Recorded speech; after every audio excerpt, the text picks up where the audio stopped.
While there are a few non-negotiables when it comes to having a productive garden, like full sun, well-draining, nutrient-rich soil, having deep raised beds or wide rows is not one of them. In fact, you might be surprised that anything that grows in a big garden or has wide rows can grow in a container or something similar.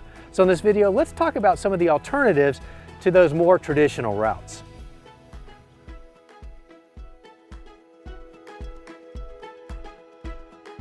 So as we get started on those options, let's talk about the common things that you need to have. And first of all, full sun, or at least 6 hours, that's your target.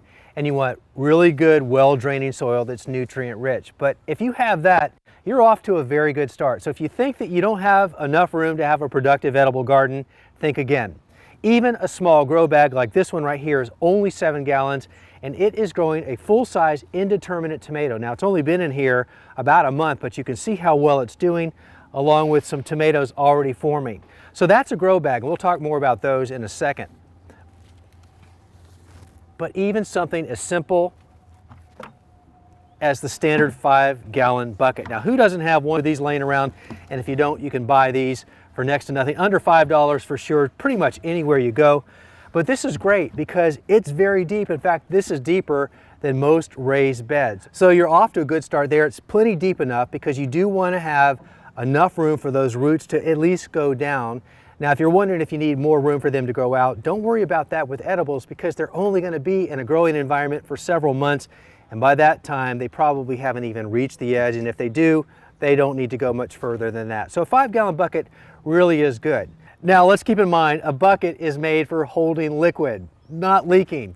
So the bucket isn't going to have drainage holes initially. So you're going to need to add that because that is one of the most important things about success in a bucket.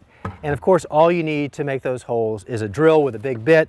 So first things first, let me go ahead and get my safety glasses on and then we'll get drilling. So I picked the biggest bit in my drill kit and I'm just going to go around the perimeter in several places and create those holes.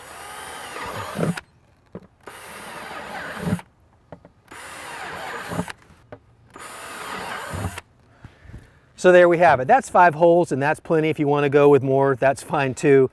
But I'd say at least 5 nice size holes.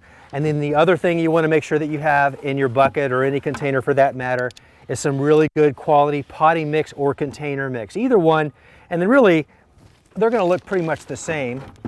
So here's a good quality product, but when you're looking at it, look at the ingredients on the package, but as you're visually inspecting it, what you see there, those little white flakes there, those things that look like styrofoam or popcorn, that's called perlite, and that's there specifically for drainage. And then there's some wood fines in here and other things that help improve the drainage.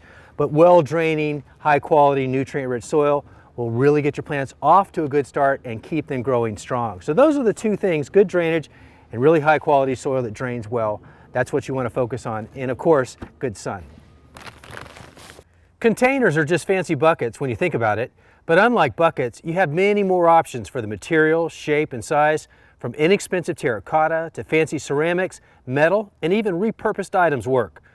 The sky's the limit. In fact, you don't even need something as large as a 5-gallon container for smaller plants, such as lettuce or spinach or herbs. Like buckets and containers, think of grow bags as flexible containers with handles and that you can easily store when not in use. Grow bags are typically made from recycled plastic material, such as water bottles. They're strong, yet very lightweight, come in various colors and sizes, affordable, and even better ones will last for years. I use grow bags as mini pop-up gardens all around my garden, inside and out, like these 20 and 25-gallon grow bags for all my potatoes this year. They're a very convenient way to grow anything, anywhere, especially if you need some extra room to grow a few more plants. Straw bales have been a popular option for several years now. Think of them kind of like a ready-made mini raised bed. The bales are usually easy to find at the box stores and typically cost between $5 and $10. The bales can be transplanted directly into after you've conditioned them for a couple weeks with a nitrogen source to break down the straw a bit to make it more soil-like and conducive to retaining moisture and providing nutrients. Options for what you can grow in straw bales are virtually unlimited. I use them to grow full-size tomato plants along my back trellis, but you could also set up as many bales as you like and use them to grow your entire garden.